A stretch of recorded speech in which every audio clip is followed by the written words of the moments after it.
Out of all of the Christmas things that the Dollar Tree has, the one thing that I'm always drawn to are the color your own ornament kits, which are basically just mini wooden shapes.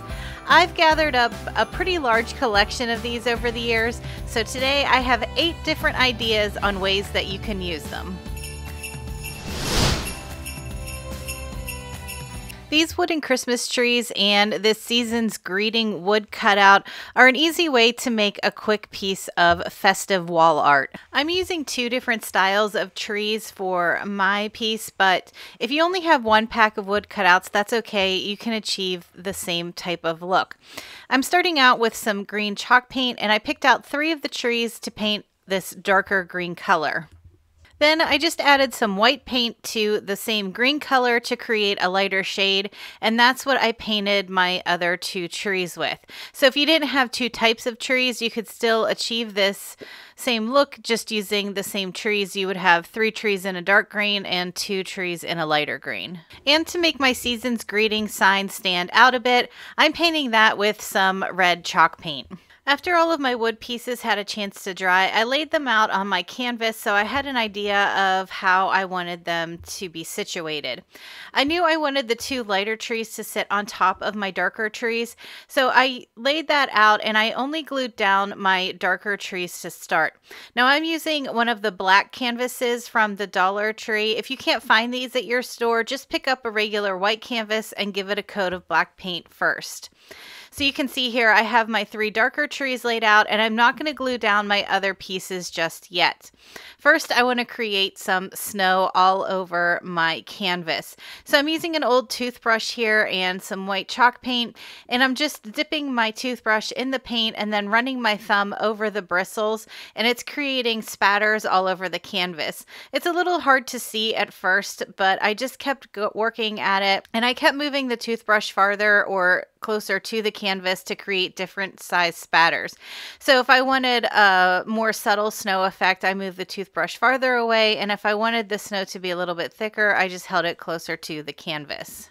Once I was happy with my first dusting of snow, then I took out my dotting tool and I dipped that in the white paint so that I could create some larger snowballs. Now, if you don't have a dotting tool, you could just use the handle of a paintbrush if you have one that's fine enough.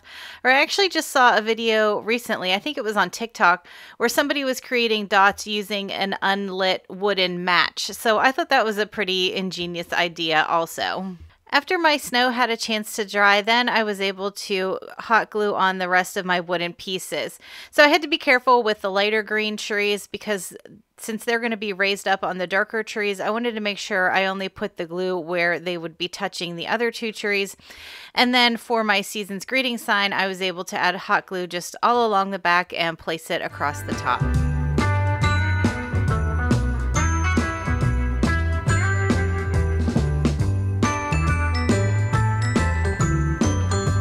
I thought this pack of red, green, and white wood beads from the Dollar Tree was a really great deal. You get 60 beads in the pack for $1.25. And over in the Crafter Square section, I grabbed a pack of these chunky wooden stars. If you've been hanging out and crafting with me for a while, you've probably noticed on a lot of my Kirkland's dupes videos that I make sets of napkin rings because I think it's ridiculous the amount of money that retailers like Kirkland's charge for napkin rings, and they're so easy to make. So when I saw those wood beads at the Dollar Tree, I knew I could make a really cute set of beaded napkin rings. Now to my chunky stars, I'm just adding a coat of the Rub and Buff in antique gold.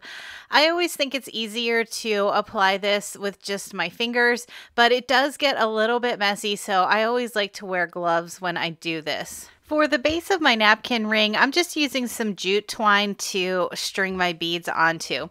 I always like to add a dot of hot glue to the end of my jute, and then once it cools down after a few seconds, I just roll it in between my fingers, and it just makes it a lot easier to string my beads on. Now I'm using all 3 colors for my napkin rings, so I did the same pattern over. It was red, green, and then white.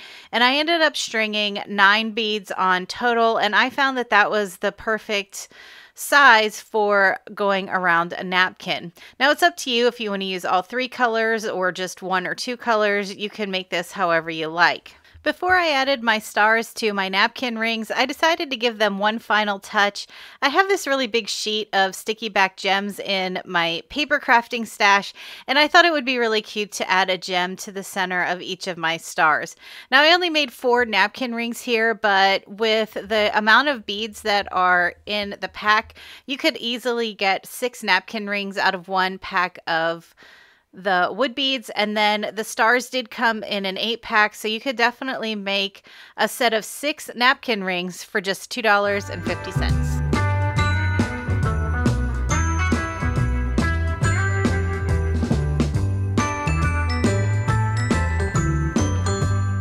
If you have one wooden shape left out of a pack, I'll show you how you can take a pack of wood beads and create a simple wood bead garland. I didn't feel like waiting around for paint or stain to dry, so I'm adding some distress ink to the surface of this snowflake to give it a stained look. And because this will be on the end of a wood bead garland, I made sure that I added ink to both sides of it. I cut a fairly long piece of thinner jute cord and I strung that through the hole that was at the top of my snowflake.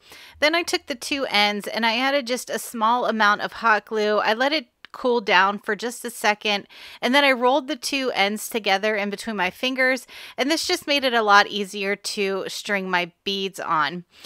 I started with the green bead and I went green, red, white, and I just continued that until I had the length of garland that I wanted. I wanted to create a tassel for the other end of my wood bead garland.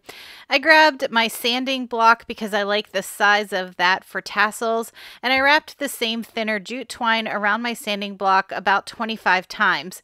Once I had it all wrapped around, then I just cut it down the center, and I gathered up my little pile of jute twine, and using the 2 ends of the string that are coming out of the end of the wood bead, I tied my jute twine onto the end of the wood beads. Once that was secured into place, then I moved down about 1 inch from the top of the tassel and I tied a second piece of jute cord around there to pull everything together. As a finishing touch for my tassel, I grabbed some red and white checked ribbon that I had and I just wrapped it around that jute twine that I had tied at the top. Then to make both ends of my tassel look cohesive, I grabbed 2 buttons out of my stash and I glued 1 button at the top of my tassel to hide those ribbon ends, and then I hot glued the other one to the center of the snowflake.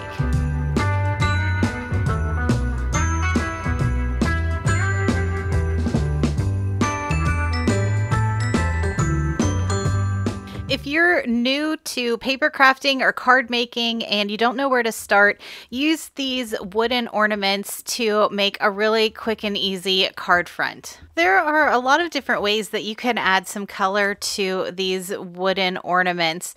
I know paint is usually the most obvious way, but I also wanted to show you that you can use markers too. Here I'm just using a regular Sharpie marker.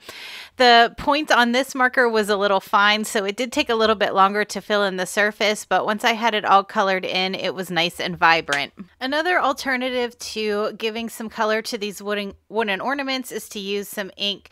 So I have a pretty big collection of these distress ink pads from Tim Holtz.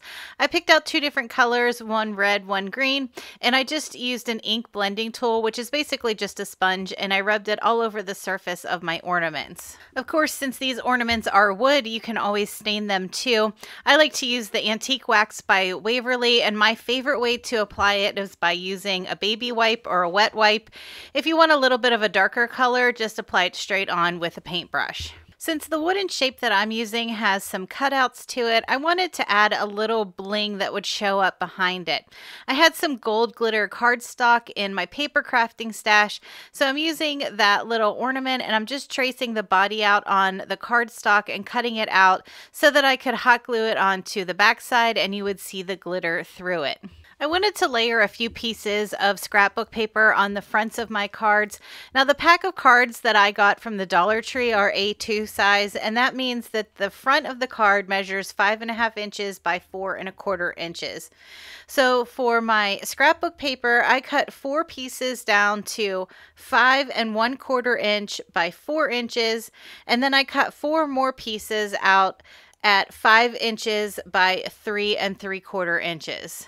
Now don't worry about remembering all of those measurements. I'll make sure that I have them typed out in the description box below. After all of my scrapbook paper was cut out, it was pretty easy to get all of my cards assembled. I took the smaller of the mat pieces, the ones that measure 5 by 3 3/4, and I just glued them on top of the larger mat piece, which was 5 1/4 by 4 inches. I'm using the art glitter glue here because that's my favorite glue when I'm doing any kind of paper crafts, but for making cards like this, when you're just stacking scrapbook paper on top of each other, you could use just a regular school glue stick as well. Before adding my ornaments to the fronts of my cards, I needed to add that glitter cardstock to the back side of the ornaments. And I think glitter cardstock is a little tricky to adhere to other things, so I always like to use hot glue when I'm doing this. So I just added a little bit of hot glue to the back side of the ornament and then push the glitter cardstock into it. You could use some kind of white paper crafting glue here. I have used the art glitter glue before, but I think in this case the hot glue just holds a little bit better. I did forget to show it, but after I layered those two pieces of scrapbook paper together, I did add them to the front of the card. And because of the measurements that I did on these, it left an 1/8 of an inch border around the whole thing. Then I used some hot glue to attach my ornament to the front of the card. And as a final embellishment, I just created some simple shoestring style bows out of jute, and I hot glued those to the top of the ornaments. One thing to keep in mind when you create a handmade card like this that has a lot of dimension to the front, it probably is going to cost extra if you decide to send these through the mail, because they are a little bit thicker and they weigh a little bit more. You'll probably have to add postage, and a lot of times I know when I go to the post office, if I have an envelope that they can feel the bulkiness through, they'll charge more because it has to be hand sorted rather than machine sorted. So I don't plan on actually sending these out through the mail. I'll just give them out in person. So I thought it would be fun to decorate the envelopes a little bit too. I had some scrap pieces of cardstock left over from when I was cutting out my mat pieces. So I took those strips and I just added them along the bottom side of the envelope. And then I have a snowflake punch. So I punched out a snowflake out of that gold glitter cardstock since I still had a lot of that left over. And I just glued that into the left-hand corner of my envelope.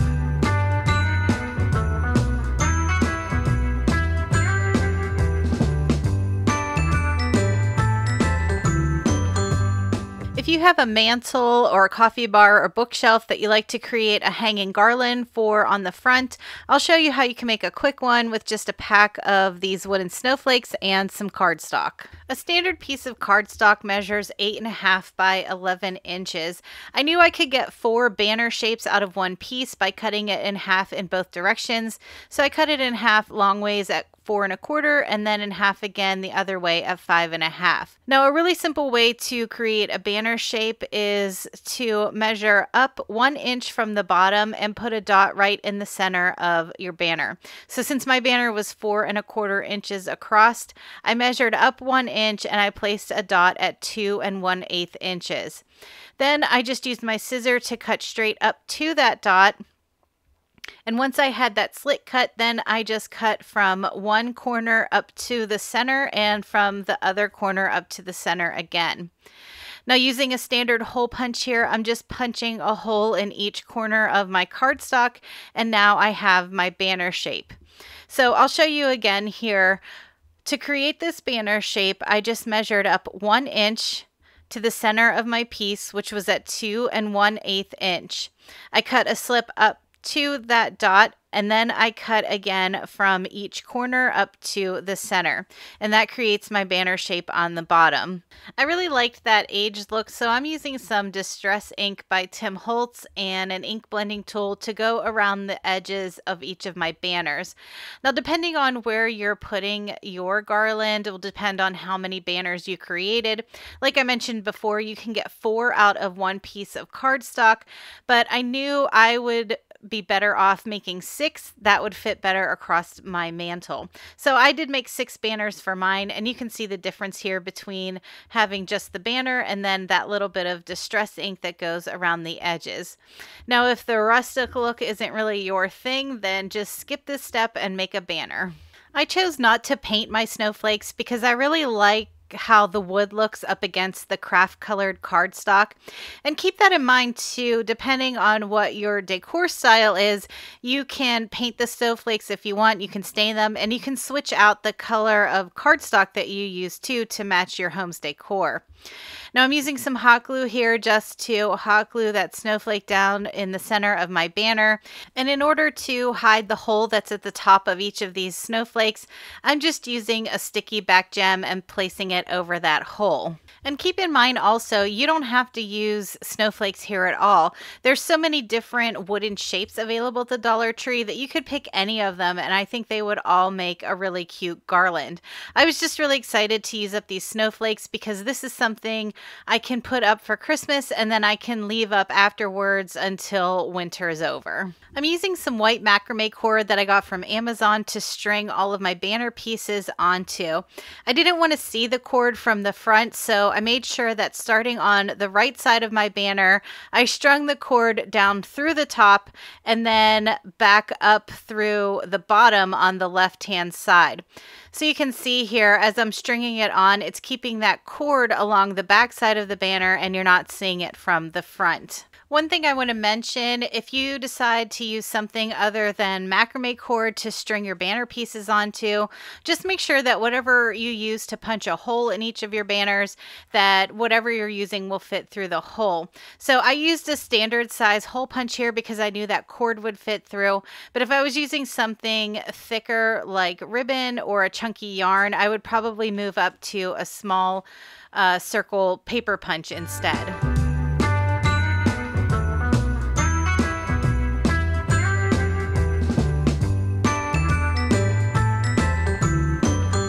A quick and easy way to add a touch of Christmas to your kitchen is by creating some refrigerator magnets.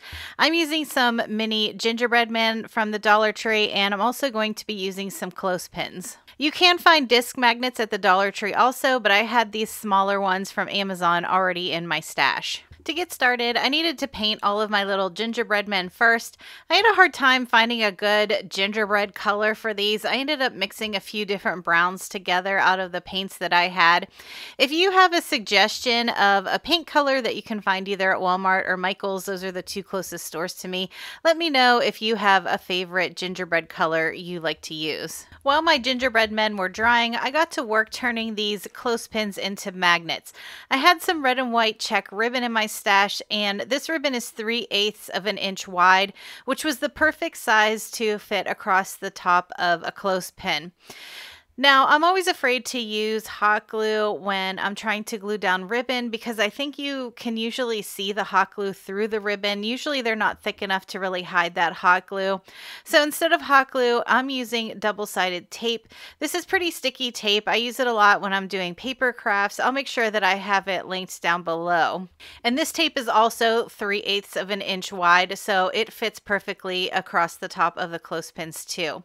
So once I had all of my tape in place, then I just needed to line my ribbon up and adhere that down and cutting off the excess. So now I have a really cute red and white checked clothespin. I wanted to add a few little details to my gingerbread men to make it look like icing. None of the white paint pens that I had a fine enough tip on them for how small these gingerbread men were, but I actually did have a white gel pen in my stash and it showed up just as well on the gingerbread as the paint markers would have. So if you have a white gel pen, just know you can use that on a painted surface also. These little disc magnets that I have don't always stay on very well with just hot glue. So I decided to do something a little bit different since I had some of that red and white check ribbon still left. I added some hot glue right over the bar where the spring joins the two sides of the clothespin together, and that's where I placed my magnet. Then I ran more hot glue from the top to the bottom of the clothespin over top of the magnet, and then I added a piece of that ribbon again. So this way the magnet magnet is being held onto the clothespin by the hot glue, and then the ribbon is covering the whole thing up just to make sure that it stays in place. And then to finish off my magnets, I just needed to hot glue my little gingerbread man right to the front of my clothespin.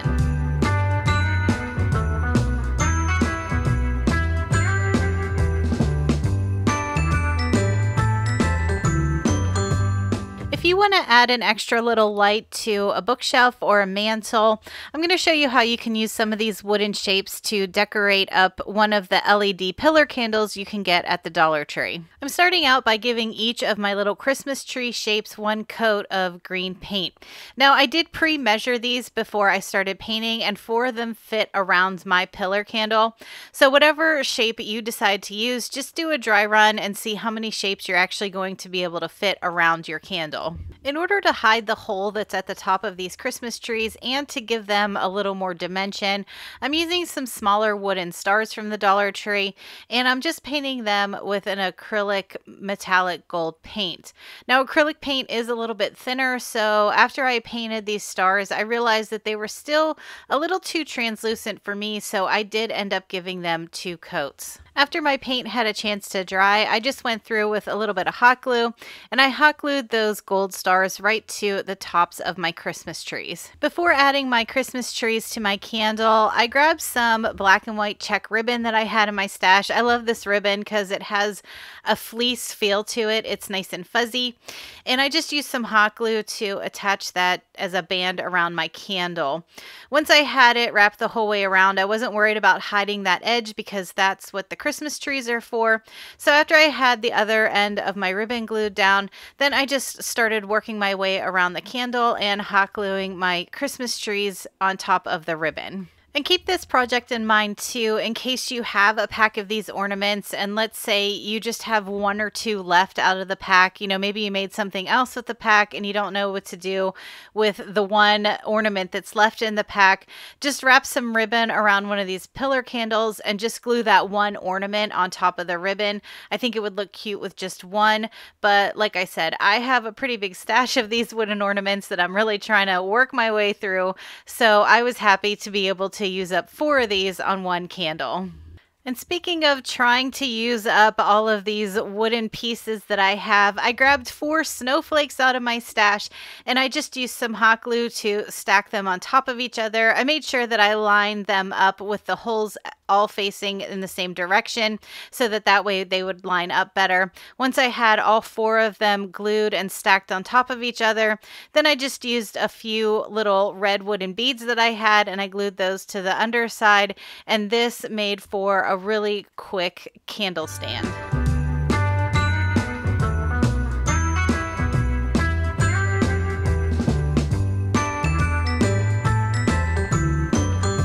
Some of these wood shapes that you can find at the Dollar Tree have a nice big surface on them that you would be able to write on them, and I thought that would be a great way to make some handmade gift tags. I'm using the ones that are shaped like stockings, but I think the larger Christmas trees and also the bells would be really great for gift tags too. I'm just painting these how you would normally see a stocking. I did the body of the stocking with some red paint, and then the cuff of the stocking at the top I did with some white paint. For an extra touch of embellishment, I had this white pom-pom trim in my stash, and I noticed that 3 pom-poms fit really well across the top of my stocking, so using just a little line of hot glue, I was able to glue that trim in place. I had this to and from stamp in my stash that I got from Hobby Lobby a while ago, but I did see that they have the same stamp on Amazon, so I'll make sure I link that below in case you're interested in one. Now I'm using the StazOn ink here. If you're not really familiar with ink pads, the StazOn ink is more of a permanent ink.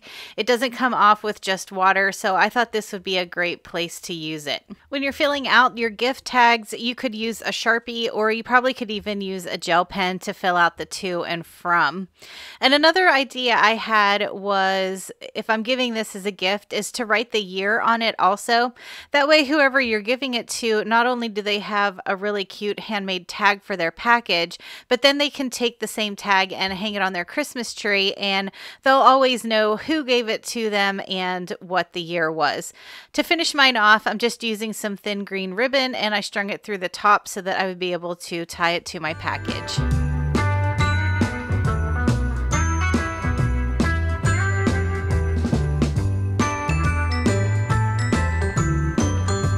Thanks for coming to hang out in the craft room with me today. If you need even more Christmas crafting inspiration, check out one of the videos I left on the screen. All right, everyone, I hope you have a great week, and I'll talk to you in the next one.